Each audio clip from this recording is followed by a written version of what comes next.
manager from Namco Bandai. And Mike, you guys are showing off Lords of the Fallen here today. It looks kind of like Dark Souls, but can you tell me a little bit more about this game? Yeah, it definitely has some similarities with Dark Souls. Obviously, us being Bandai Namco Games, there's that natural comparison with Dark Souls. But the game has a lot of differences too, so it has a lot of unique qualities. One of them has a very intriguing storyline. So in the game, it starts back about 8,000 years ago. The evil god Adder has kind of trying to take over the world. Humanity was able to defeat Adder and his lords, which are called, back and banish them to the Roger dimension. Since then, anyone that commits any kind of evil sin gets marked on their face or are branded with a tattoo. So for reasons untold, the evil god has surfaced again and is trying to take over the world. Mankind once again has to defeat the evil god. So they call upon the most evil guy they can think of, which is Harken, this guy that has every single sin committed and marked on his face. So it's up to him to defeat the evil god and the lords of the fallen god, which is what they're called, and that's the title. So you start off in that kind of journey. You mentioned there's some RPG elements to this as well. Definitely. So you have all the different classes. You have Cleric, Warrior, and Rogue. Cleric seems to be the favorite today so far. But all the skills, all the armor, all the weapons are all interchangeable, so full freedom of customization. Only magic is bound per class. So, and again, there's a lot of level up. There's you get your XP points. You can kind of shift things around. Right now, the guys seem to like using the warrior sword when they're going to their inventory, but fully up to the user.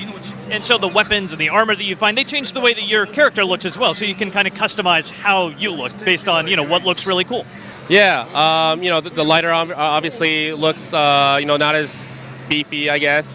And then when they get to the last boss, which is the champion lord, my style is to go with the light rogue armor and the rogue daggers because you're a little bit more nimble and you can kind of go in and out and kind of jab at them. So, but some guys go with the cleric hammer, which is massive, and it's a little bit slow, but it deals a lot of damage. So it's up to the player.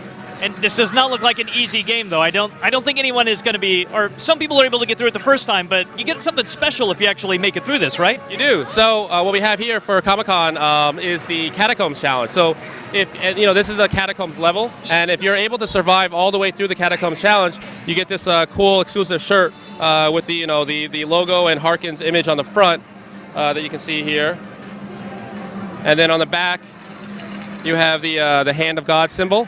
So it's definitely a cool shirt. So far, we've had 5 people make it through the challenge so far. So how many of you had play it total? It's been, you can see the lines over there. There's constantly people waiting. So I don't know how many people have come through, but I know only 5 have made it so far. So it's challenging, but not punishing. Dark Souls is very punishing. This game is very challenging. If you're not able to win a T-shirt by, making it through the game, there is another chance for you to pick up something for this game, and you guys have it on display right here. That's right. So, if you feel that you can't make it all the way through the Catacombs Challenge, you can also like us on Facebook for more details to win Harken's Hammer, which is the favorite weapon of choice today with a lot of the guys that love the Cleric. So, it's a life-size replica. We'll have it at San Diego Comic-Con is the first place that we're showing it off at.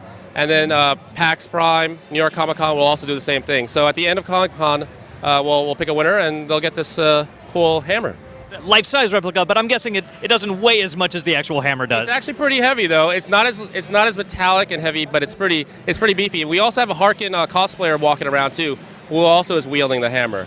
So be on the lookout for him. He's got all these sins marked on his face. It's all like tatted up and bloodied. But this is definitely the Harken's Hammer challenge, and Lords are coming, or Harken's Hammer, social hashtags.